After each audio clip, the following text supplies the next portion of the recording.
बिस्मिल्लाहिर्रहमानिर्रहीम। अस्सलाम वालेकुम नाज़रीन, आप यूट्यूब चैनल देख रहे हैं। मैं इमरान खान हूँ। इमरान खान साहब के लिए पूरी दुनिया में आवाज़ उठ रही है, बैनुल-अक़वामी सतह पे रोला पड़ गया है और मैं कुछ चीज़ें आपके सामने रखता हूँ अभी। नंबर एक तो ये है कि 40 से ज़ायद मुमताज़ आलमी माहिरीन तालीम जो हैं और उनके अलावा अवामी दानिश्वरों ने और ह्यूमन राइट्स एक्टिविस्ट, इन्होंने अमेरिका, यूरोपीय यूनियन और दौलत मुश्तरका और OIC के नाम एक ख़त लिखा है। यानी ये दुनिया भर के अंदर ख़त लिखा जा रहा है। अमेरिका के नाम भी लिखा है, यूरोपीय यूनियन के नाम भी लिखा है, दौलत मुश्तरका के नाम भी लिखा है और OIC के नाम भी ये ख़त लिखा गया है। अक़वाम मुत्तहिदा को भी इसमें जो है वो मुखातिब किया गया है। इमरान खान को तिब्बी सहूलियात फ़राहम की जाएँ, इमरान खान साहब के ख़ानदान और डॉक्टर्स तक रसाई दी जाए और सियासी बुनियाद पर जो उनकी कैद है उससे उनको रिहाई दी जाए। अब ये आलमी सतह के बहुत सारे लोग हैं, 40 से ज़ायद लोग हैं और ये बड़े बाअसर लोग हैं दुनिया में। ह्यूमन राइट्स के हवाले से इनकी खिदमात है और इनकी खिदमात का एतराफ़ भी किया जाता है। तो ये एक डेवलपमेंट है। अब ज़्यादा डिटेल में मैं इसकी नहीं जाता, बस आप ये समझें कि दुनिया में बड़ी तेज़ी से इमरान खान के लिए आवाज़ उठना शुरू हो गई है और ये कामयाबी है इमरान खान साहब के बेटों की, उनकी बहनों की, क्योंकि वो कंटिन्यूसली एंगेजमेंट कर रहे हैं और ओवरसीज़ पाकिस्तानियों का भी इसमें एक हिस्सा है। देखिए, ये जो ओवरसीज़ पाकिस्तानियों से नफ़रत करते हैं ना सब लोग, ख़ास तौर पे पाकिस्तान की मिलिट्री एस्टेब्लिशमेंट और पाकिस्तान का जो मौजूदा रजीम है, ये नफ़रत इसीलिए करते हैं कि ओवरसीज़ पाकिस्तानी हर जगह पे इमरान खान साहब की बात करते हैं और हर जगह पे जुल्म और ज़्यादती के ख़िलाफ़ बात करते हैं। देखिए, अब ये एक मीटिंग हो रही थी और ये जनेवा के अंदर समिट हो रहा है for human rights and democracy के ऊपर, इंसानी हकूक़ और जमहूरियत के लिए जनेवा के अंदर एक समिट हो रहा था। उस समिट में एक पाकिस्तानी ने आवाज़ उठा दी बड़े ज़ोरदार तरीके से और जो ओवरसीज़ पाकिस्तानी है उसने आवाज़ उठाई और उसके बाद जो है वो वहाँ पे इमरान खान साहब का तस्करा किया गया।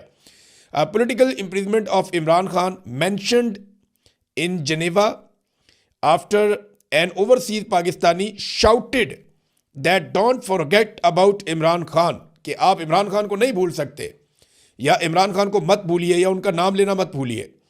He is a political prisoner and former prime minister of the 5th biggest nation in the world, कि वो दुनिया की 5वीं बड़ी कौम का एक लीडर है और सबका प्राइम मिनिस्टर है, आप उसे नहीं भूल सकते। और उसके बाद फिर इमरान खान साहब के लिए बाकायदा इस प्लेटफॉर्म के ऊपर आवाज़ उठाई गई और ये बताया गया कि रजीम कैसे इमरान खान साहब को दबा रहा है, रजीम कैसे पाकिस्तान के साथ जो है वो ज़्यादती कर रहा है। अब ये पाकिस्तानी डॉक्टर है सबरीना जिन्होंने ये हाईलाइट किया मामला, इन्होंने आवाज़ उठाई। अब पाकिस्तान का रजीम इसीलिए जो मौजूदा रजीम है आसिम मुनीर साहब ने बनाया हुआ है और अमेरिका की आशीर्वाद से बनाया हुआ है, जाली फार्म 47 के ऊपर बनाया हुआ है, सारे चोर डाकू इकट्ठे करके जिन्होंने मुल्क को लूटा कई दहाइयों तक, उन्हें इकट्ठा करके ला के इक़्तिदार में उठा दिया और इसका टके का फ़ायदा पाकिस्तान की फ़ौज को नहीं हुआ। ये बात मैं बार बार कहता हूँ कि ये पाकिस्तान की फ़ौज को इसका टके का फ़ायदा नहीं हुआ, बल्कि उल्टा उनका नुकसान हो गया और फ़ायदा चंद लोगों ने उठा लिया। ये माफिया सियासतदान और ये चंद जर्नैल, इन्होंने फ़ायदा उठा लिया और पाकिस्तान की फ़ौज वो पाकिस्तानी अवाम से दूर होती चली गई और ये सब जानते हैं, इसके अंदर अब ढकी छुपी बात कोई नहीं है।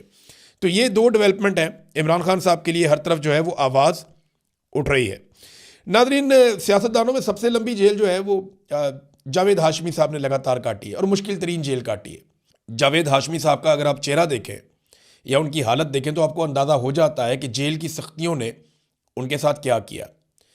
ज़ईम हुसैन कादरी साहब, ये मरहूम इंतकाल फरमा गए हैं, मेरे बड़े अच्छे दोस्त थे, बड़े शानदार इंसान थे और बड़े बहादुर इंसान थे। ज़ईम कादरी ने बड़ी कुर्बानियाँ दी नवाज शरीफ के लिए, जमहूरियत के लिए, और मुश्किल वक्त में नवाज शरीफ के साथ खड़े हुए। नवाज शरीफ और शहबाज शरीफ जो है उनकी अहलिया को कहते थे कि ऐसे ही लोग वज़ीर आज़म बनते हैं, ऐसे ही लोग वज़ीर आला और गवर्नर बनते हैं, लेकिन जब उन्हें इक़्तिदार मिला तो उन्होंने ज़ईम कादरी को टके टोकरी कर दिया। फिर ज़ईम कादरी साहब उन्हें छोड़ गए, उनका इंतकाल हो गया, अल्लाह ताला उन्हें गरीक़ रहमत करे। बड़े शानदार इंसान थे। ज़ईम कादरी के वालिद की पीठ में भी छुरा घोंपा वो मुझे बताया करते थे और उनकी पीठ में भी छुरा घोंपा नवाज शरीफ साहब ने। तो ये जिन लोगों ने बहुत मार खाई उनमें ये भी थे। तो जावेद हाशमी साहब जिन्होंने बहुत तकलीफ़ बर्दाश्त की, इनके जिस्मों पर आज भी आमरीत के निशान है। तो जावेद हाशमी के बकौल 10 साल उन्होंने कहा मैंने जेल काटी है। अगर मुझसे इस तरह का बर्ताव होता जैसा सलूक इमरान खान के साथ किया जा रहा है तो शायद मैं भी डील कर लेता। ये बहुत बुरा सलूक हो रहा है। जावेद हाशमी जैसा बंदा गवाही दे रहा है जिसने आसिफ अली जरदारी से कई 100 गुना मुश्किल जेल काटी है। जरदारी ने तो जेल काटी नहीं ना, वो तो कोठियों के अंदर, अस्पतालों के अंदर, वीआईपी कल्चर, बाकायदा स्वीट्स के अंदर वो रहे हैं जरदारी साहब। वो तो बहुत इंजॉय करते रहे और उनकी जेल तो जेल थी ही नहीं चंद दिनों के अलावा। तो जावेद हाशमी की जेल जेल थी। अब जरदारी साहब को जेलसी हो रही है इमरान खान से कि यार ये इतना आगे निकल गया, इतना बहादुर हो गया और हम लोग बहुत पीछे रह गए, हम जेल नहीं काट सके, इमरान खान जेल काट गया। तो जरदारी साहब की वो जेलसी अब उनके चेहरे पे, उनके रवैये में, उनकी बातों में नजर आ रही है। लेकिन जावेद हाशमी जो रियल वर्कर है, जिसने जेन्युइनली मार खाई है, जिसकी सारा पाकिस्तान गवाही देता है, वो शख्स कहता है कि इमरान खान को मुझसे भी मुश्किल हालात में रखा गया। नाज़रीन, अली अमीन गंडापुर साहब जो हैं वो अब आहिस्ता आहिस्ता शेर अफजल मरवत बनते जा रहे हैं। एक के बाद एक स्टेटमेंट उनका आता है और उनका स्टेटमेंट ज़्यादातर इमरान खान साहब की फैमिली या पाकिस्तान तहरीक इंसाफ को नुकसान पहुंचाता है। यानी वो शेर अफजल मरवत ऐसे बन गए कि उन्होंने दावा कर दिया कि इमरान खान के बगैर इमरान खान से बड़े जलसे और मार्च किए हैं उन्होंने। इमरान खान के बगैर इमरान खान से बड़े जलसे और मार्च किए तो करें ना। अभी वो तो इमरान खान के नाम पे लोग निकलते थे, वो तो इमरान खान साहब कहते थे तो लोग निकलते थे, कॉल तो इमरान खान की जानिब से आती थी। अली अमीन गंडापुर को तो आखिरी एहतजाज में लोग घसीट घसीट के लेकर जा रहे थे। अली अमीन को जान छुड़ानी मुश्किल हो गई थी, वो गाड़ियों की ब्रेकें लगाता था, लोग पीछे से धक्के मारते थे कि आगे चलो चलो एहतजाज में। आखिरी मरतबा अली अमीन गंडापुर को बादल नखास्ता एहतजाज में जाना पड़ा और ये फंसे हुए थे। और ये बहुत सारी ऐसी वीडियोस हैं जहां पे गंडापुर साहब को लोग पुश कर रहे थे कि चलो चलो एहतजाज में आगे बढ़ो, रुकते क्यों हो, कोई आराम नहीं करना, आगे बढ़ना है। तो ये गंडापुर के साथ हो रहा था। गंडापुर साहब टाइम ज़ाया कर रहे थे ताकि लोगों की तादाद कम हो जाए, मोहसिन नकवी के लिए आसानी हो जाए। लेकिन लोग ज़बरदस्ती गंडापुर को आगे की तरफ धकेल रहे थे और तंग आगे बुशरा बीबी फिर अली अमीन गंडापुर से काफ़ी आगे चली गई कि ये तो आगे जाता नहीं है तो मैं तो जाऊं, कारकुनों को लेकर कम से कम मैं तो वहां पहुंचूं जो इमरान खान साहब ने कहा हुआ है। बहरहाल आहिस्ता आहिस्ता गंडापुर साहब जो है उनको आसरा तो दिया हुआ है कि वज़ीर आला बन जाएंगे खैबर पख्तूनख्वा के, लेकिन ये होना नहीं है। यहाँ पे 90 के करीब MPs हैं पाकिस्तान तहरीक इंसाफ के, तो आखिरी नंबर अली अमीन गंडापुर का आएगा अगर सारे फारिग हो गए। क्योंकि अगर किसी को ये लगता है कि सुहेल अफरीदी को हटा के वो गंडापुर को बना लेंगे तो इससे दो नुकसान होंगे। एक तो गंडापुर बनेंगे भी नहीं, एक और तोहफा मिलेगा पाकिस्तान तहरीक इंसाफ की जानिब से एस्टेब्लिशमेंट को, और अगर सुहेल को हटा दिया तो सुहेल पहले से ज़्यादा ख़तरनाक हो जाएगा और सुहेल के पास फ्री हैंड हो जाएगा, बहुत सारी जिम्मेदारियां ख़त्म हो जाएंगी और बड़ा लीडर भी बन जाएगा। और फिर वो तहरीक खुलकर चलाएगा जो चलाना चाहते हैं सुहेल अफरीदी, जो वो कह रहे हैं कि इमरान खान रिहाई फोर्स में बना रहा हूँ, तो वो उसके ऊपर ज़्यादा मेहनत कर पाएंगे। नाज़रीन, डील की बातें हो रही हैं, कभी राना सनाउल्लाह कहते हैं, कभी अली अमीन गंडापुर कहते हैं, कभी शेर अफजल मरवत कहते हैं, कभी जावेद लतीफ़ कहते हैं, कभी कोई और लोग कहते हैं, इमरान खान की बहनें भी कहती हैं। इमरान खान भी कहता है कि मैं तो डील नहीं ले रहा अपने लिए, पाकिस्तान के लिए मेरे साथ बात करो, रास्ता निकालो, इलेक्शन करवाओ, मैं तैयार हूँ, मैं किसी से बदला नहीं लूँगा, लेकिन इंसाफ तो करना पड़ेगा। तो अब ये जो मामला हैं इसमें अलग अलग बातें की जाती हैं। मैं आपको एग्जैक्टली बताता हूँ कि कहाँ कहाँ पे डील की बातें हुई और ख़बरें बाहर आई और ये कितनी मरतबा हुआ। एक तो डील की लगभग कुछ 6 कोशिशें हुई हैं अब तक। 4 अगस्त को इमरान खान साहब को सबसे पहले कहा गया कि आप पाकिस्तान छोड़ दें वरना कल आपको गिरफ्तार कर लिया जाएगा, डील की पहली ऑफर। दूसरी 9 और 10 फरवरी को जब इमरान खान साहब को इलेक्शन ज़बरदस्ती डकैती मार के छीन लिया गया तो तब उन्हें ऑफर किया गया कि हम आपको एक ख़ास तरह की हुकूमत बना देते हैं, आप कंप्रोमाइज़ कर लें। इमरान खान साहब ने फिर इनकार कर दिया। अक्टूबर 2024 में दोबारा से डील करने की कोशिश की गई जब एहतजाजी तहरीक अपने उरूज की तरफ जा रही थी। फिर नवंबर 2024 में दोबारा कत्लेआम से पहले डील की कोशिश की गई और वही बातें अली अमीन गंडापुर और बाकी लोग बताते हैं, लेकिन इमरान खान साहब नहीं माने। फिर अमरीकी डॉक्टर्स आए, अमरीकी बिजनेसमैन आया, इमरान खान साहब से मिला, इमरान खान साहब ने उनको भी साफ इनकार किया। तो ये डील की एक और कोशिश थी। और अभी हाल ही में इमरान खान साहब की आंख की बीमारी के दौरान एक मरतबा फिर कोशिश की गई कि इमरान खान साहब को किसी तरह से कोई रिलीफ इमरान खान साहब की पार्टी मांगे। इससे पहले आपको याद होगा अली अमीन गंडापुर ने ये कहा था कि इमरान खान साहब को जो है वो एक पैरोल के ऊपर रिहाई दी जाए, तो उस पर इमरान खान साहब ने नाराज़गी का इजहार किया था। अब वो पैरोल पे रिहाई तो चाहते ही नहीं है, ना इमरान खान साहब बनीगाला जाना चाहते हैं। हाँ, अपनी आंख का इलाज वो करवाना चाहते हैं जो उनका हक भी है और उनको ये इलाज मिलना चाहिए। किसी भी लीडर की आंख ज़ाया करना या किसी ऑर्गन को ज़ाया करना ये इंतहाई नामुनासिब है और ये सख्त ज़्यादती है, और इस चीज़ को ये डील के लिए इस्तेमाल कर रहे थे। इमरान खान साहब ने साफ इनकार कर दिया। अब नाजरीन, 2-3 खबरें मेरे पास और बहुत इंपॉर्टेंट है, ये मैं आपके सामने रखता हूँ, लेकिन पहले आप ये देखें कि फैमिली को नहीं मिलवाया जा रहा, तो ये बात तो समझ आती है यानी इमरान खान साहब अपनी बहनों से मिलेंगे तो बड़ा सख्त बयान देंगे आसिम मुनीर के खिलाफ, शहबाज शरीफ के खिलाफ, मौजूदा रजीम के खिलाफ, या हो सकता है वो बोर्ड ऑफ पीस के खिलाफ कोई बात बोल दे, या गाज़ा में फ़ौज भेजने के बारे में कोई बात बोल दें। इमरान खान साहब तो इमरान खान है, वो कुछ भी कर सकते हैं। तो इसलिए बहनों को नहीं मिलवा रहे, ये तो बात समझ आती है। लेकिन वो इमरान खान साहब से उनके डॉक्टर्स को क्यों नहीं मिलवा रहे जो गैर सियासी हैं, जिन्होंने आज तक बाहर आकर कोई सियासी बात नहीं की? ये बात समझ नहीं आती। इसका एक ही वजह समझ आ रहा है, अगर आप लॉजिकली देखें या कॉमन सेंस का इस्तेमाल करें तो एक ही बात समझ आती है कि ऐसा कुछ है मेडिकली इमरान खान साहब के मामले में जिसे मौजूदा मिलिट्री एस्टेब्लिशमेंट छुपाना चाहती है। मैं मिलिट्री एस्टेब्लिशमेंट कहता हूं तो आप ऑटोमेटिकली समझा करें कि ये आसिम मुनीर और चंद लोग हैं। जब आसिम मुनीर कहना हो तो मैं अकेले ही कह दूंगा, लेकिन जब मैं एक टोले का नाम लूं तो फिर मिलिट्री एस्टेब्लिशमेंट में कहता हूं। और ये सारी फौज नहीं होती, ये चंद लोग होते हैं, ये पूरे इदारे को बदनाम करते हैं। बहरहाल अब इसके अंदर जो है वो ना मिलवाना, कोई ना कोई तो ऐसा मेडिकल रीज़न है, जो चीज़ छुपाई जा रही है कि डॉक्टर्स को भी नहीं मिलवाया जा रहा, जिन्होंने कोई खबर बाहर आके नहीं देनी, जिन्होंने कोई बाहर आकर हरकत नहीं करनी। अब आ जाए नाज़रीन पंजाब गवर्नमेंट का एक कारनामा। ये ज़रा कारनामा आप देखें, कैसा कमाल इन्होंने काम डाला। PIA कितने की बेची पाकिस्तान ने? पाकिस्तान ने PIA को बेचा, और जब PIA को पाकिस्तान ने बेचा तो बेचा 10 अरब रुपए में।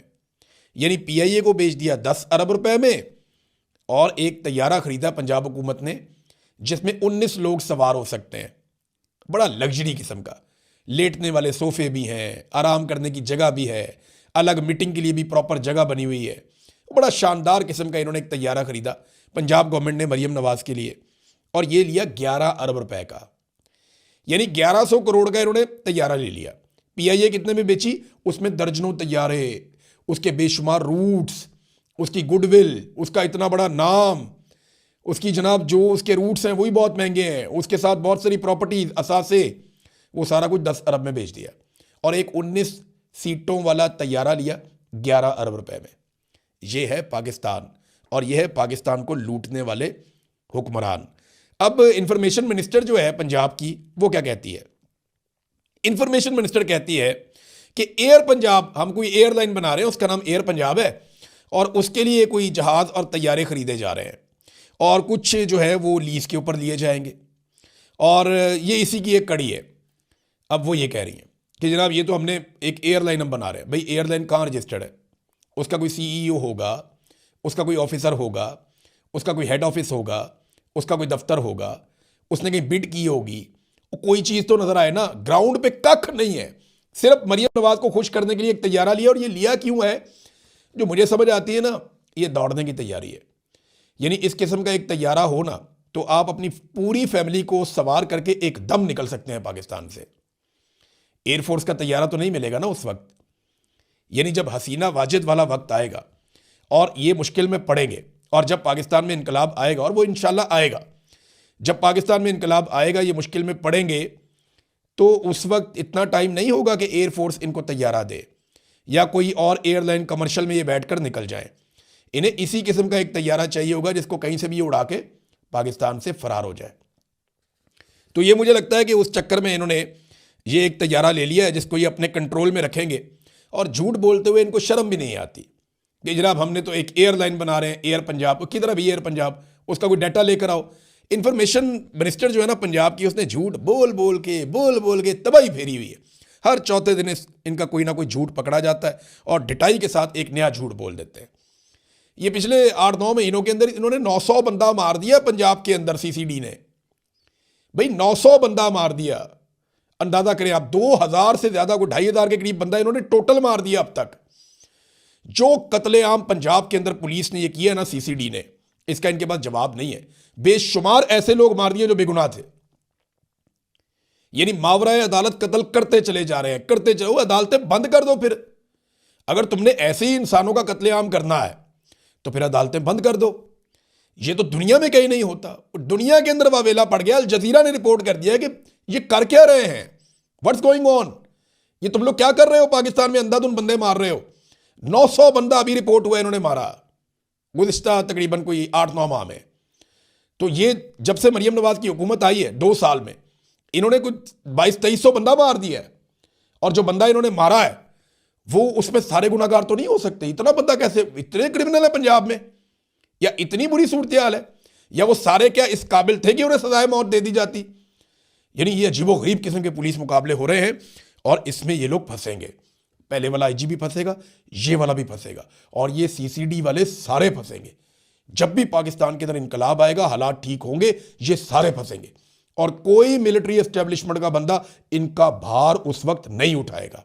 ये बात याद रखिएगा। ये सारे मुद्दई यहीं पे मौजूद हैं। जिनके आपने बंदे मारे हैं ना, उनकी फैमिलियां यहीं पे हैं और वो कल आपसे पूछेंगे कि आपने अदालत में पेश क्यों नहीं किया और मावराए अदालत क्यों कत्ल कर दिया। बोर्ड ऑफ पीस के मामले में नाज़रीन, आज का दिन जो है वो बहुत इंपॉर्टेंट है। आज जो है वो शहबाज शरीफ साहब 19 तारीख है और अमेरिका में जब दिन शुरू होगा तो फिर आपको डेवलपमेंट पता चल जाएगी।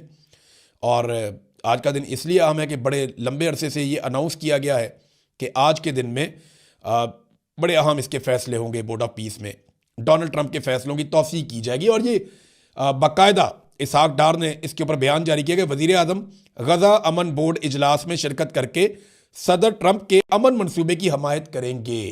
पहले से ही कह दिया कि हम हमायत करेंगे। अमन मनसूबा है क्या, ज़रा गौर कीजिएगा। नंबर 1, हमास का मुकम्मल खात्मा, उसको मुकम्मल तौर पे गैर मुसल्लह करना। नंबर 2, इसराइली सरहदों की हिफाजत, इसराइलियों को मुकम्मल तौर पे महफूज करना कि उनके ऊपर कोई अटैक ना हो। और इसमें एक बात आप और जहन में रख लें कि इस पूरे प्लान में कहीं पे भी फ़लस्तीनी रियासत का क़याम नहीं है, तो इसकी हमायत करने शहबाज शरीफ साहब जा रहे हैं। पाकिस्तानी गवर्नमेंट के ज़राए से रॉयटर्स ने जो खबर छापी है, वो खबर मैं आपके सामने रखता हूँ, ये बहुत इंपॉर्टेंट है। ये है जी खबर। रॉयटर्स ये कहता है कि गजा में अमन मिशन के लिए फौज भेजने के लिए पाकिस्तान तैयार है। हमास को गैर मुसल्लह करने जैसी किसी कार्रवाई का हिस्सा नहीं बनेंगे। ये कैसे हो सकता है भाई फौज ने वहां पे जाके कोई बिल्डिंगें तो तामीर नहीं करनी, फौज ने वहां पे जाके कोई मस्जिदों में नमाजें तो नहीं पढ़ानी। फौज का काम तो लड़ाई होता है और गैर मुसल्लह करना एक मिशन है जिसके लिए ये फौज आ रही है। डोनाल्ड ट्रंप 100 मरतबा बता चुका कि ये फौज आ ही हमास को गैर मुसल्लह करने के लिए और इसराइली सरहदों का तहफ़्फ़ुज़ करने के लिए आ रही है, इसराइलियों की हिफाजत करने के लिए आ रही है। अब ये कह रहे हैं जनाब हम ये काम नहीं करेंगे वहां जाके, लेकिन हमारी फौज जाएगी। लोगों को आप बेवकूफ़ समझते हैं, लोग बेवकूफ़ नहीं हैं। ये थोड़े अरसे में अल जज़ीरा खबरें छाप देगा, ये थोड़े अरसे में बैनुल अक़वामी मीडिया खबरें छाप देगा। वो ममालिक जिन्होंने इनकार किया है वो ममालिक सारी खबरें छाप देंगे। अब दावे ये कर रहे हैं जनाब हम डोनाल्ड ट्रंप से कोई जमानत चाहते हैं किसी बात की। भाई आइडिया ही आप लोगों का है ये। आपने खुद अमेरिका को अर्जी डाली है कि हम अपनी फौज भेजना चाहते हैं गजा में। अब जो काम करना है उसको बोले, कौम को बताएं जनाब हम जा रहे हैं हमास को गैर मुसल्लह करने के लिए, हम जा रहे हैं फ़लस्तीनियों से हथियार छीनने के लिए, हम जा रहे हैं जनाब के फ़लस्तीनियों से इसराइलियों को हम महफूज कर दें। ये काम जो आप करने जा रहे हैं, साफ बोलें कि हम ये करने जा रहे हैं, बिला वजह इधर की उधर की मार दें। डोनाल्ड ट्रंप ने बिल्कुल स्ट्रेट अवे बताया है कि ये लोग क्या करने जा रहे हैं।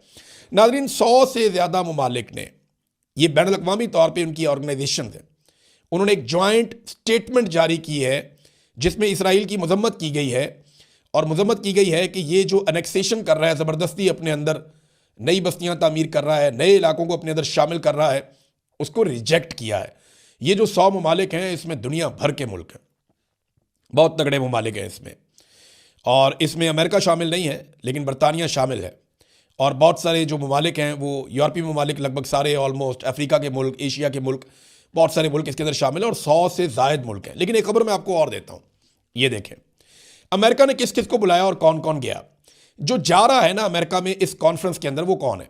अर्जेंटीना जा रहा है, इसमें आर्मीनिया जा रहा है, अज़रबैजान जा रहा है, ये सेंट्रल एशिया के तकरीबन सारे मुल्क उन्होंने इकट्ठे कर लिए हैं।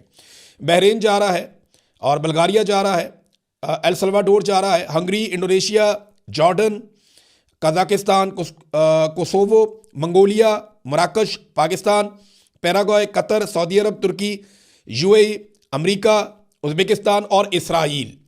पाकिस्तान जाके इसराइल के साथ बैठने वाला, ये बाकी सारे मुल्क भी। अब जनाब वो कहते हैं कि जिन मुल्कों ने इस दावतनामे को कबूल नहीं किया, जो नहीं आ रहे, ज़रा वो मुल्क आप देखें।